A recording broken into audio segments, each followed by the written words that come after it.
One Piece. I swear this show only gets crazier and crazier, and here's the thing, you've got stuff like floating islands, magical people, giant people, fish people, whatever this freak is, or this person, and I don't even need to talk about the main protagonist of the series, who's definitely the craziest person of them all. Like, just looking into some of his crimes, it's like, buddy, like, settle down, okay? You don't need to do all that, but regardless. I'm currently going through One Piece, and I just find it utterly insane, but even before I started, for context, like the very first clip I saw, totally out of context, years before I officially started the series, was this crazy Straw Hat guy chokeslamming a giant lion before beating this dude, then running off to kill this magical clown. And as insane as I thought that was when I eventually saw it, no, it's still insane. In fact, it's arguably worse because he keeps doing stuff like this. Like, the animal abuse stuff probably needs to be talked about. Like, buddy, what is your problem? Like, certainly, like, maybe you can just cut down on some of the animals, but it doesn't really matter. Because again, it's a pretty crazy anime, which I happen to like. Now, I also do read the manga on the side. But anyway, arguably the craziest thing about this series is the length. In my head, I think of it as having over 1,000 episodes, but do you know how many episodes it actually has? Because sure, 1,000 is a lot, but it actually has 1,122, which even if I chopped off 1,000 episodes, that's still really long. Like, 122 episodes is still longer than most series, but regardless, why am I even talking about the length of the series? Well, it's for this particular reason, because every so often I'll be watching an insane moment. Actually, not an insane moment. Sometimes I'll be watching an episode that has like 13 straight insane moments, and I'll wonder, what was it again that convinced me to watch this series? Like, I might enjoy it. But I do question from time to time, like, that previous version of myself, was that dude a genius? Was he an idiot? However, every time I think of what actually hooked me into watching this series, I always go back to one particular moment. But before I can even talk about the moment, I think it's important to lay a little bit of groundwork. Like, I'm not someone who watched a ton of anime growing up, but regardless, One Piece was always a series out there kind of lurking, and every so often it would jump scare me, because it would be like, watch me, and I'd be like, I swear it's not you, it's the over 1,000 episodes. And eventually, I don't know, I must have been like really messed up one night or something like that. Like, I don't even know why I started it, but it was probably for the best. And even in the first like few episodes, you're following this crazy Straw Hat guy, and it's like, wait, he's really going to a marine base to recruit a pirate hunter to his pirate crew?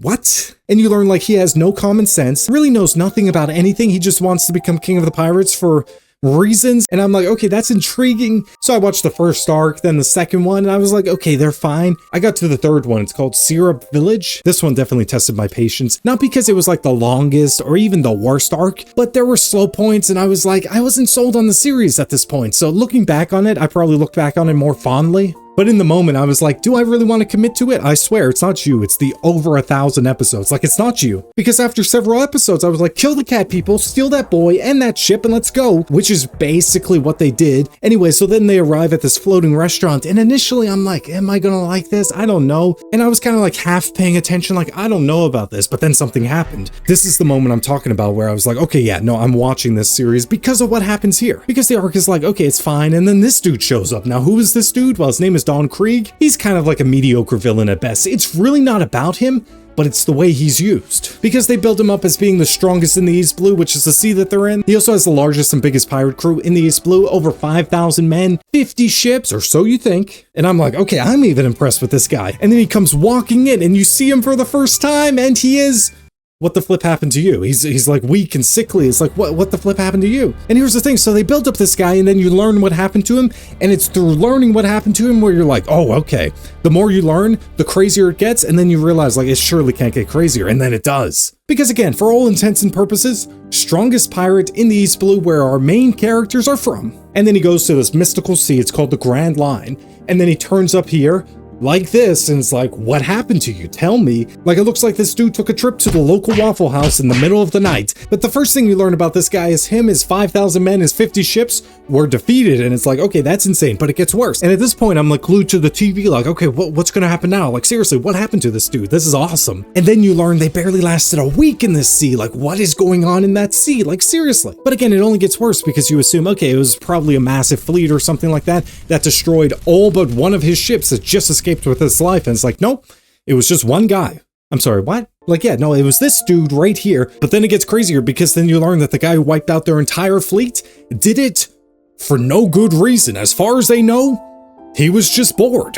Okay, so that dude is definitely messed up. But I mean, when I heard that, I was like, okay, yeah, let's go to that place. Please, let's go to that place. And so when you see that this man who's been built up as the strongest pirate in the East Blue with the strongest fleet was wiped out in less than a week by one dude for no particular reason, and you see the PTSD he gets, it's like, okay, I'm sold on this series. I need to go to the Grand Line. I need to go on this adventure, which is where we're heading. Like, I just need to see, like, what is it like? Then this dude here who wiped out their entire fleet for no particular reason, as far as I know, he turns up to finish off the job, and just understanding in that moment, like, okay, you just have a bunch of sickos in this world. Like, we have gone into complete insanity at this point, and I love it. Like, okay, yes, I've been waiting for something to happen, and then I just get smacked with insanity and insanity over and over again, and I loved it, because this made me realize, like, yes, I need to see more. I need to learn more. I need more of this. Because this dude who is definitely sick in the head, but also speaking of sick, like, look at the character design.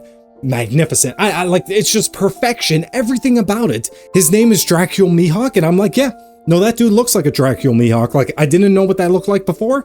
It looks like this. Now, he's the world's strongest swordsman, and you quickly see it because he pulls out a giant sword and just slices a ship in half. He just wanted to finish off the job. And the funniest part is when you see all these pirates pleading, like, why did you do this to us? Why?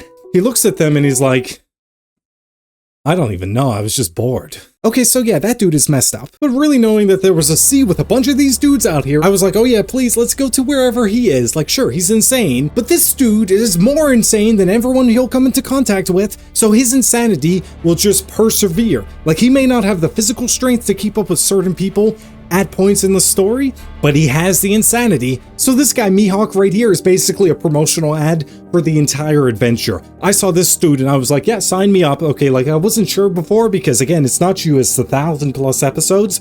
This dude, I was like, yeah, no, sign me up. So again, to briefly recap what I've seen up to this point, we have this dude here built up as the strongest pirate with the biggest pirate crew in the East Blue, have his entire fleet decimated by this guy for no particular reason, so that clearly shows, like, whatever the flip is going on in the Grand Line is way above our crew's level, and that is like junk food for me. Like, please give me more. But if I wasn't already sold by everything that had happened up to this point, this next moment was awesome, because you have this swordsman here, Zoro. He's really strong. He wants to become the world's greatest swordsman, so he challenges this dude here, and this dude is like, you sure about that? And he's like, yeah, I want to become the world's strongest swordsman. I gotta beat you. So this guy looks at him with a giant sword on his back, and he just pulls out a tiny little dagger and is like, okay, let's go. When he did that, I was like, okay, there is a chasm of strength between our crew and people like him, which actually excited me, because then I was like, okay, we have a long way to go, which I'm perfectly fine with, because this guy who showed up is a representation of where our crew needs to get to one day to accomplish their goals. Like, this guy here needs to beat that dude, so he needs to get even stronger than him one day, and getting to see this guy fight this guy was awesome, not because it was particularly close, in fact, it was a beatdown. Even with this dude barely trying with basically a butter knife, it was still awesome, and it made me more excited to go to the Grand Line. And if all that wasn't great enough, this guy here looked at our insane crew and he was like,